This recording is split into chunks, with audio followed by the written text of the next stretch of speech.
ጠላቶቻችን ጽምዶ ብሎ መጥተዋል። ጽምዶ ዛሬ የተፈጠረ እንዳይመስላችሁ። ጽምዶ የ1960ዎቹ ስትራቴጂ ነው። ታስታውሱ ከነበረ አንብባችሁ ከሆነ ትንሽ እኛ ከናንተ ቀደም ስለምንል በደንብ የምናውቀው ነገር ለናንተ ማስተላለፍ ያለብን ነገር የ1960ዎቹ ትውልድ እየተባለ ብዙ ጊዜ ይነገራል፣ ትሰማላችሁ። የ1960ዎቹ ትውልድ ማለት የዛሬ ጽምዶ ማለት ነው። የዛ ዘመን ትውልድ ማርክሲዝም ሌኒዝም እያለ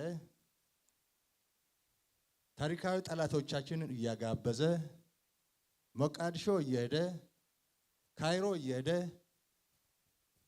ኃይል እያሰባሰበ የሱዳን፣ የግብፅ፣ የኤርትራ ቅንጅት በመፍጠር ኢትዮጵያን ከባህር በር የማባረር ዘመን ነበረ።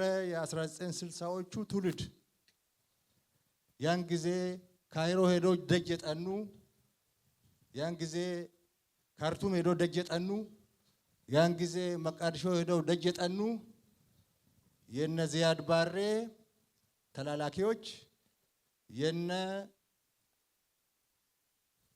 ፈርዖን ቤተሰብ ተላላኪዎች፣ የካርቱም ተላላኪዎች ግንባር ፈጥረው የዛሬ 60 ዓመት ኢትዮጵያን ከባህር በር በማባረር ኢትዮጵያን በእርስ በርስ ግጭት በማዳከም በቀጠናው ትርጉም ያለው አገር እንዳትሆን በቀጠናው የአባይን ውሃ እንዳትጠቀም ሲደረግ ነበረ። ተሳክቶላቸዋል። ከባህር በር አስወጥተውናል። ያልተሳካው ባህር አባይን መገደብ የማትችል አገር መፍጠር ነበር። እሱ አልተሳካም። ባህር በር የማባረር ግን ተሳክቶላቸዋል። የተሳካበት ምክንያት እነሱ ጎበዞች ስለሆኑ ጀግና ስለሆኑ አይደለም። እነሱ ባንዳ ስላገኙ ነው። የገዛ አገሩን የሚወጋ የገዛ አገሩን የሚያዳክም እርስ በርሱ የሚጨፋጨፍ የራሱ መንግስት የሚያፈርስ ኢትዮጵያን ኢኮኖሚካሊ የሚያዳክም ለጠላቶቻችን ምቹ ሁኔታ በር የሚፈጥር ማአት ባንዳ ከውስጥ ስለተገኘ ነው። አሁንም እሱ ነው። አሁንም እየተደረገ ያለው እሱ ነው።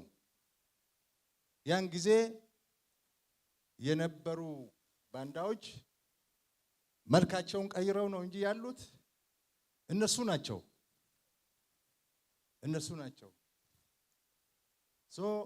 ዛሬም ታሪካዊ ጠላቶቻችንና ምቀኛ ጎረቤታችን ተቀናይተው የውስጥ ባንዳ ቀጥረው ሀገራችሁን ለማፍረስ እየሰሩ ያለበት ጊዜ ነው። እድሜ ለመከላከያ ሰራዊታችን አከርካሪያቸውን መጥቶ ተሽመድምደው ጣረሞት ላይ ያሉበት ጊዜ ነው።